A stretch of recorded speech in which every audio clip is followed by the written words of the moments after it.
जय हिंद। Welcome to study glows. मेरा नाम है दीपक यादव। नाउ इस वीडियो में हम बात करने वाले हैं एक इंपॉर्टेंट आर्टिकल की। आप लोगों ने पिछले कुछ दिनों में बहुत सारे आर्टिकल्स भी पढ़े होंगे जहां पर यह बात करी गई थी ईरान और CAR यानी कि सेंट्रल अफ्रीकन रिपब्लिक, ये दोनों ही मिलकर यूनाइटेड नेशन जनरल असेंबली में वोटिंग नहीं कर सकते थे। एक तरीके से इनके वोटिंग राइट्स को छीन लिया गया था। क्यों? क्योंकि इन दोनों ने ही पेमेंट नहीं करी थी काफी लंबे समय से।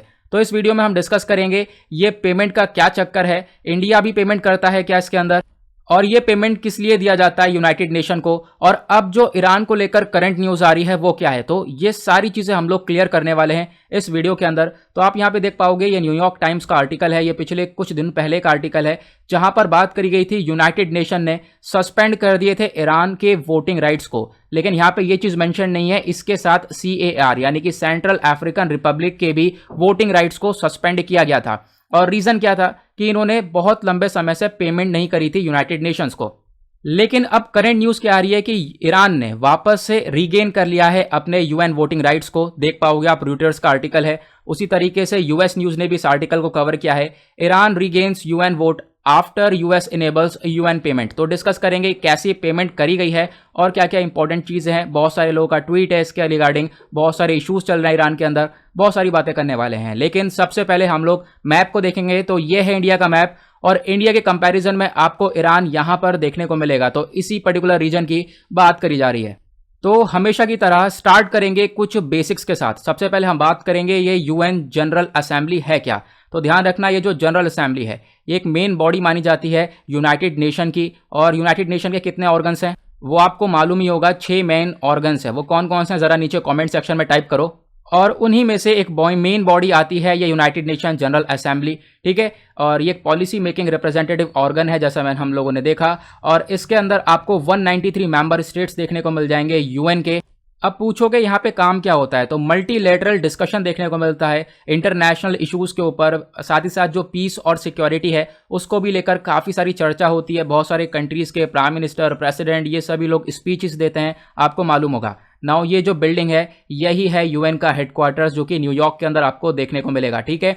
अब यहाँ पे मैं आपको कुछ फंडा बताता हूँ। अब जो ये बिल्डिंग है ना, इसकी मेंटेनेंस के लिए चाहिए होती है पेमेंट, क्योंकि ये बिल्डिंग अपने आप कहीं से मनी अर्न नहीं करते हैं। बेसिकली यूनाइटेड नेशन कहीं से पैसा नहीं कमाता है। यूनाइटेड नेशन कैसे चलता है, सारी कंट्रीज मिलकर यहाँ पर फंड प्रोवाइड करवाती हैं। तो इसके लिए यहाँ पर पेमेंट चाहिए होती है। तो इसी पेमेंट को ईरान ने काफ़ी टाइम पहले से नहीं किया था। क्वेश्चन ये होगा कि कौन कौन सी कंट्री पेमेंट करती हैं, तो लगभग सभी कंट्रीज पेमेंट करती हैं। यहां पर आप देख पाओगे यूनाइटेड नेशन की वेबसाइट से ये आर्टिकल निकाला है, वहीं से मैंने यहां पर स्क्रीनशॉट खींचकर लगा दिया है। तो यहां पे आप देख पाओगे कौन कौन सी कंट्री कंट्रीब्यूट करती हैं, पूरी की पूरी आपको लिस्ट देखने को मिल जाएगी। तो मेन क्वेश्चन ये भी होगा, क्या इंडिया यहाँ पे कंट्रीब्यूट करता है, तो जी हाँ बिल्कुल, यहाँ पर इंडिया आप देख पाओगे, ये है इंडिया का कंट्रीब्यूशन और इंडिया ऑन टाइम चल रहा है। आप देख पाओगे 2021 का पेमेंट हो चुका है, 29 जनवरी को ये पेमेंट कर दिया गया है। यहाँ पर आपको कुछ अमाउंट दिख रहा होगा, 2,41 लाख समथिंग का अमाउंट यहाँ पे पेमेंट किया गया है। ओके, नाउ अब हम बात करेंगे कुछ बैकग्राउंड की। तो ईरान ने हाल ही में अपने वोटिंग पावर को लूज किया और काफ़ी लंबे समय से ईरान ने पेमेंट नहीं करी थी। और कितनी पेमेंट रह गई थी इसकी, तो लगभग यहाँ पे आप देख पाओगे $65 मिलियन तक की यहाँ पे पेमेंट करनी थी। लेकिन ये पेमेंट ईरान ने काफ़ी लंबे समय से नहीं करा है, ठीक है। अब यहाँ पर थोड़ा सा अमाउंट पे किया गया है, उसी वजह से ये करंट न्यूज़ आ रही है। लेकिन अभी और भी चीज़ें आपको देखने को मिलेंगी। वो क्या है, जब ईरान के वोटिंग पावर्स लॉस्ट हुए तो ईरान के फॉरेन मिनिस्टर मोहम्मद जावेद ज़ारिफ, इन्होंने एक ट्वीट भी किया था। और यहाँ पर इन्होंने बोला, एक तरीके से इन्होंने लेटर लिखा था एंटोनियो गुटेरेस को, जो कि आज के टाइम पर UN के सेक्रेटरी जनरल हैं। इनको डायरेक्ट लेटर लिखा और इन्होंने बोला कि ईरान आज के टाइम पर कैसे पेमेंट करे, क्योंकि उसके ऊपर ऑलरेडी US ने बहुत सारे सैंक्शंस लगा रखे हैं, इकोनॉमिक वॉरफेयर चल रहा है। इनफैक्ट ईरान के पास इतना पैसा नहीं है कि वो अपने लोगों को खाना खिला सकें, फूड परचेज कर सकें। इनफैक्ट कोविड के टाइम पर ये लोग मेडिसिन भी नहीं खरीद पा रहे हैं। ऐसी सिचुएशन ईरान के अंदर देखने को मिल रही है, और ये हकीकत बात है। लंबे समय से काफ़ी सारे क्राइसिस देखने को मिल रहे हैं। और यहाँ पर ये फॉरेन मिनिस्टर जो है ईरान का, इनके द्वारा ये कहना है कि ये सारी चीज़ें हुई हैं US के सैंक्शंस की वजह से। उसी वजह से ईरान जो है ये पेमेंट नहीं कर पा रहा है।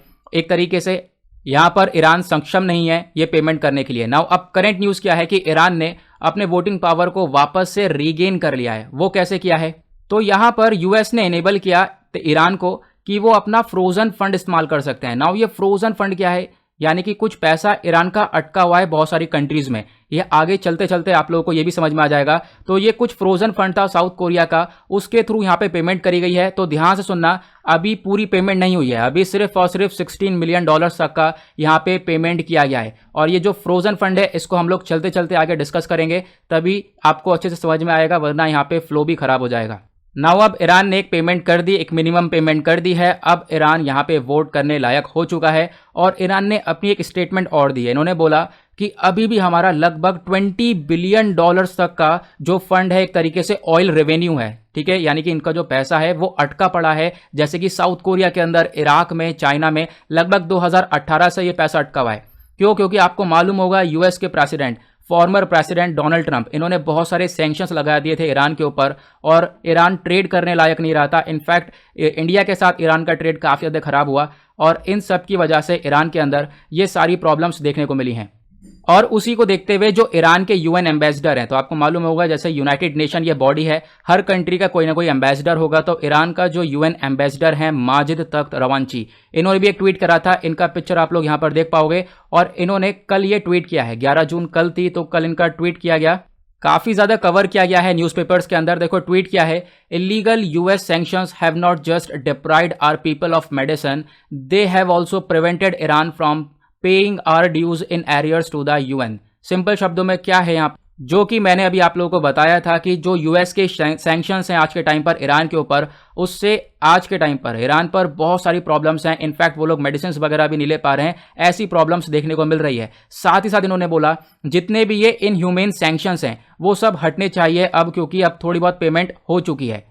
तो ये था कंप्लीट मुद्दा। आई होप आपको ये समझ में आ गया होगा अच्छे से किस लिए पेमेंट जाती है, ये सारी चीज़ें। नाउ यहाँ पे ईरान की बात हुई है तो ईरान की बात हो और हम लोग JCPOA एक्ट इसको ना पढ़ें तो ये फिर बिल्कुल बेकार होगा। देखो JCPOA के बारे में पढ़ लो। बेसिकली एक joint comprehensive plan of action है, इसको हम लोग ईरान न्यूक्लियर डील के नाम से भी जानते हैं, साथ ही साथ जो P5+1 के नाम से भी जानते हैं। ये एग्रीमेंट हुआ था, आपको मालूम होगा कि जो बराक ओबामा साहब थे, इन्होंने ये एग्रीमेंट किया था ईरान के साथ कि ईरान जो है यूरेनियम का एनरिचमेंट नहीं करेगा और उसके ऊपर से जो भी सैंक्शंस होंगे वो हटा दिए जाएंगे।